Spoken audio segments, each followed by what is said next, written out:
Hello and welcome to WION live broadcast from London. I'm Oliver Regan and these are the headlines. With Prime Minister Modi in attendance, India showcases its military might, conducts a tri-services live fire and manoeuvre exercise in Rajasthan's Pokhran.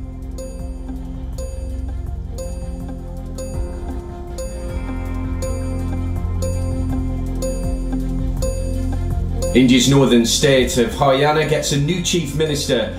Nayab Saini replaces two-time Chief Minister Manohar Khattar as the ruling BJP gears up for both general elections and assembly elections in the state.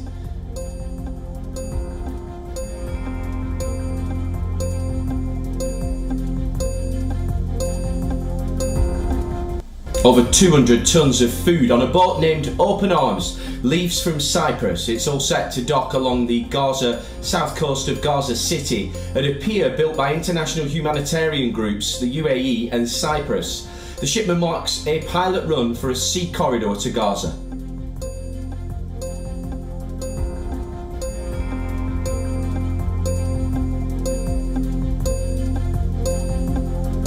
UK Prime Minister Rishi Sunak says the country needs to build more gas-powered stations to ensure the country's energy security. Critics say the move could threaten the 2050 net zero emissions commitment.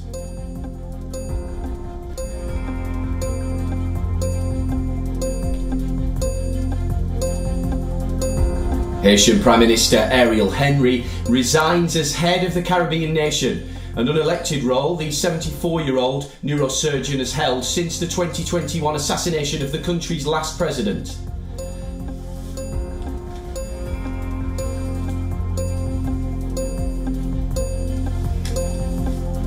Rishabh Pant officially declared fit to play the 2024 season of the Indian Premier League. The Indian wicketkeeper batter will return to cricket for the first time after a life-threatening car accident in December 2022.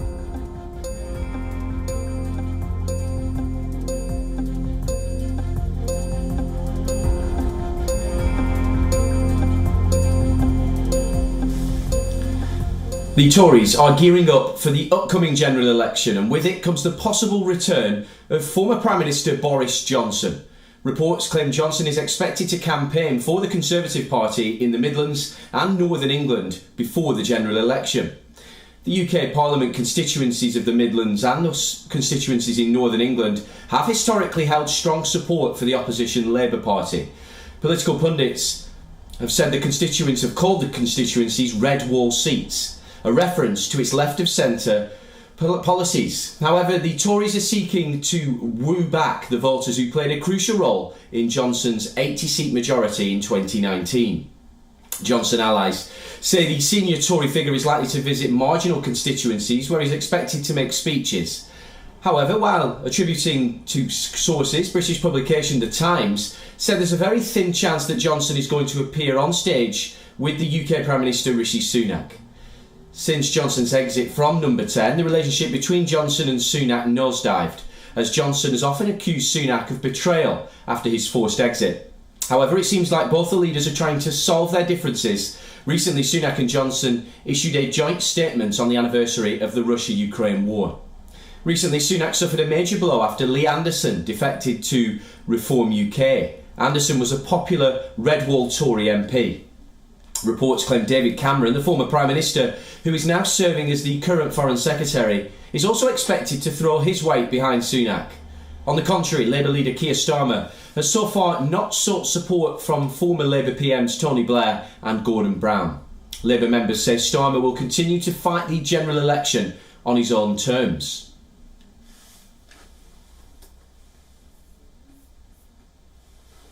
Well, for more on this, we're joined by our guest, Dr. Nigel Fletcher, a political analyst and commentator from London.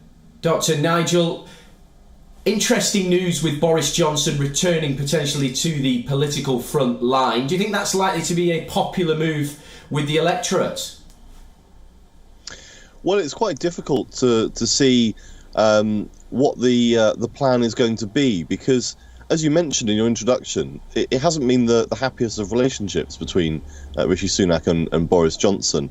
And I think it's interesting that in that report in the Times, they're very clear that it's highly unlikely that the two of them will appear together, which seems a little bit odd if you're having a general election campaign where Boris Johnson is supposed to be your secret weapon. The fact that he can't appear with the Prime Minister is a little bit peculiar, but it's quite clear to see why this would be attractive to the Conservatives. Boris Johnson did win that 80-seat majority at the last general election, and part of that was his appeal to those Red Wall seats, and it's those seats that are looking particularly precarious for the Conservatives, although it has to be said, with a 20-point deficit in the opinion polls, quite a lot of seats outside of that area are also looking quite dangerous for them as well. But it's easy to see why the Conservatives would want Boris Johnson to do this, but it's less easy to see how that would coordinate with Rishi Sunak, given the history between the two men. Yes, and I take your point there. As a man from one of those red wall seats that turned blue at the last election, the interesting point for me is that Johnson was indeed exceptionally popular in 2019. But since then, of course, we had the pandemic, we've had Partygate, and we've had the quite interesting, shall we say, prime ministerialship of Boris Johnson. I'm not sure the popularity in those red wall seats, from my experience, is still there. Do you think that he's still as popular in those areas? Well, I think if you look at the opinion polling evidence, the answer would have to be no. He was a very popular Prime Minister for those seats, but it's one of these quirks of electoral politics that he had a unique appeal to a particular subset of voters, those who had voted Leave at the referendum in 2016, where, of course, Boris Johnson was a very prominent figure. And so when we got to the election in 2019, he had a particular appeal to them. But across the rest of the country, his popularity has never been that high and never been that great. And so since Partygate, since all of that controversy over his premiership, he is no longer the popular politician that he was. And actually in those seats, as you say, the red wall seats were seats which had traditionally voted Labour. They were looking for something different. They thought Boris Johnson might be that person. But a lot has happened since then. And I think the evidence shows that they lent their votes to the Conservatives, but a lot of them remained to be convinced. And I think after the premiership that he had, it's certainly not clear that he would still have that appeal. But it is quite an attractive option, and I think it does show that the Conservatives are sort of casting around for anything that might help them at the next election. And I think that the sort of send for Boris kind of idea, which a lot of his supporters have been briefing for a long time, is one that I think eventually was going to come up. But I think, frankly, it's going to take a bit more than that to save them at the next election, given the state of the polls with Labour having a 20-point lead.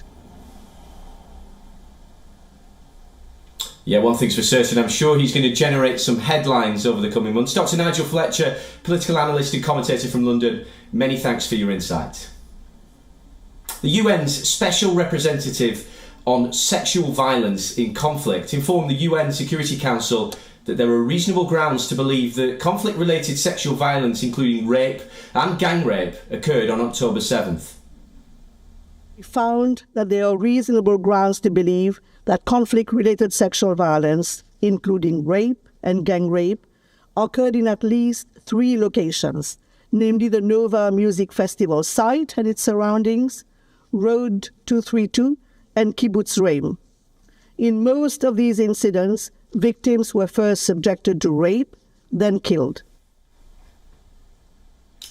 The UN's top official on sexual violence in conflict also said that her team found clear and convincing information that sexual violence has also been committed against hostages.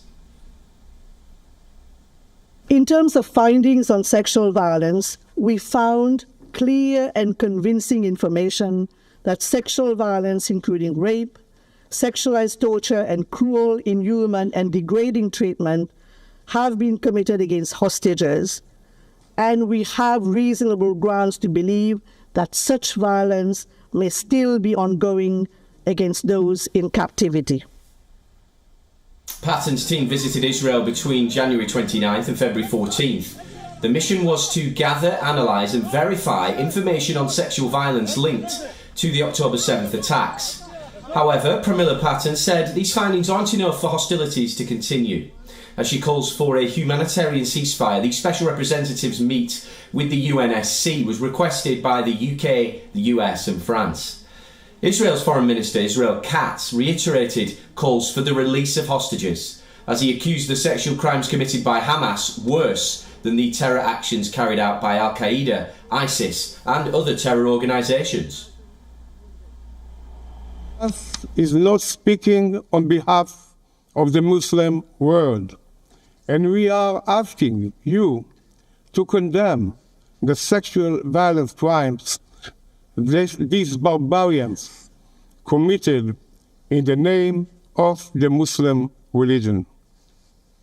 I'm demanding from the Security Council of the United Nations to put as much pressure as possible on the Hamas organization to release immediately and unconditionally all kidnapped hostages.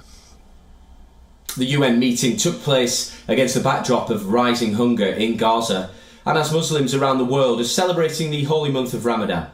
Israel continues to block the crucial humanitarian aid to the besieged enclave. The United Nations has already warned about the risk of famine in the Gaza Strip.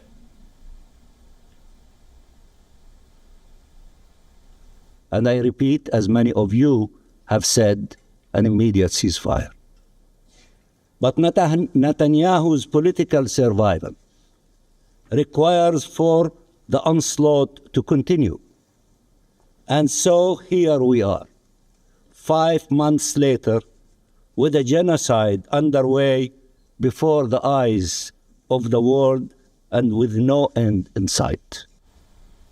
Well, our correspondent Jodie Cohen sent us this ground report. Yes, so a meeting was held about the UN report on Hamas's sexual violence on the 7th of October and against Israeli hostages. And the session was requested by the US, UK and France. Israeli Foreign Minister Katz criticised the UN for taking 5 months to acknowledge Hamas's rape. And this is despite numerous eyewitness, doctor and forensic accounts. He also criticised and scepticism, which she said was unforgivable, and she called on Hamas to accept the 6-week ceasefire that's on the table, which she confirmed that Israel has accepted. Ukraine's political crisis is worsening, according to a recent poll conducted by the Ukraine-based firm SOCIS. Ukrainian President Volodymyr Zelensky would face defeat if an election were to be held now, as the poll puts Ukraine's former commander-in-chief Valery Zelensky on top of Zelensky. According to the poll, the majority of the respondents supported Zelensky in the rounds of voting. The next most popular leader amongst the voters is Petro Poroshenko. In 2019, Zelensky defeated Poroshenko. The SOCIS conducted a survey between February 22nd and March 1st. The firm surveyed 3,000 Ukrainian adults, and their aim was to register the Kyiv International Institute of Sociology found that Ukrainians' trust in Zelensky had declined significantly. The latest polls also suggest also suggest that maybe Zelensky did not make a correct political decision by firing Zaluzhny. Several political experts have also pointed out the same, as the majority of Ukrainians see the former commander-in-chief as a hero in its war against Russia. Meanwhile, Zelensky announced that Ukraine is building 2,000 kilometres of fortifications. This comes after he met Ukrainian military commanders and ministers. Earlier, Prime Minister Denis Shmyhal said the government has allocated around $466 million for the construction of fortifications. Zelensky said, though, that this is a massive task, the pace of which the work is going is good. This comes against the backdrop of Kyiv's repeated calls for the delivery of crucial Western military aid. Meanwhile, the Hungarian PM Viktor Orban is back in his country after he met former US President Donald Trump in Florida. While giving an interview to a local broadcaster, a comment made by the Hungarian PM caught everyone's attention. Orban claimed that Trump told him he will not give a penny to the war in Ukraine. Viktor Orban is not only a strong Trump ally, but the only EU leader who has maintained ties with Russia.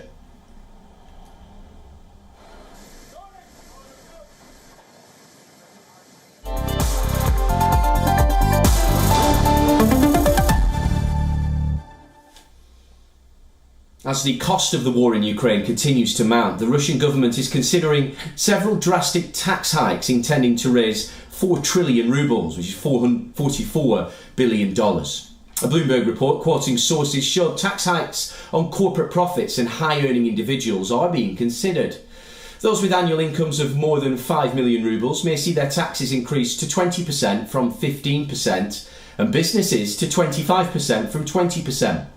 President Vladimir Putin has already stated his intention to reform the tax system after he returns for a new 6-year term in this week's elections.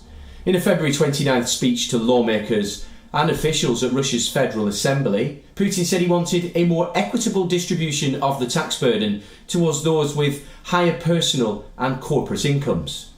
Currently, incomes up to 5 million rubles per year are subject to a 13% tax rate in Russia, with rates increasing to 15% beyond that threshold. Many more Russians would be lifted out of the lowest tax band if the proposed changes were implemented. This will reduce the 15% threshold to 1 million rubles and raise it to 20% on incomes above 5 million rubles. The government views the start of a new presidential term as a chance to implement controversial reforms. Putin quickly increased the value-added tax from 18% to 20% and instituted a controversial pension age rise shortly after his most recent re-election in 2018. As the Russian economy struggles under the weight of international sanctions, the Kremlin is spending more money on its war in Ukraine. At the end of last year, around half of the National Wealth Fund's available reserves had been used. There was a 1.5 trillion ruble deficit in the federal budget at the end of February this year. The Finance Ministry has projected a further 1.6 trillion ruble deficit for 2024.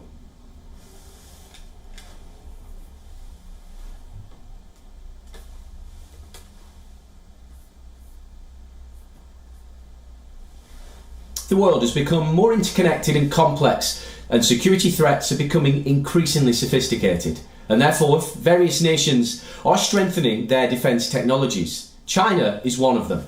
According to reports, China has developed a new hypersonic drone that can beat the most advanced fighter aircraft in the US military, the F-22 Raptor.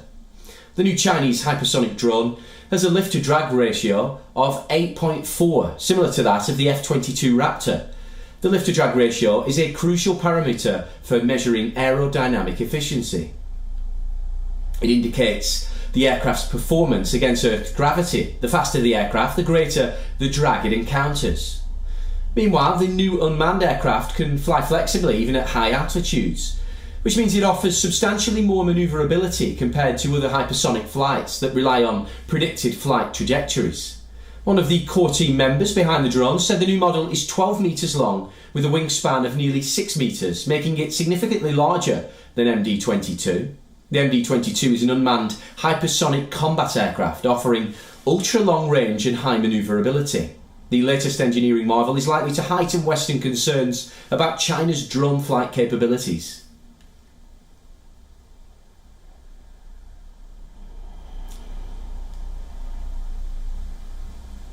Two-time European champions Chelsea remain in the hunt for a place in Europe next season after battling to a 3-2 win over Newcastle United in the Premier League.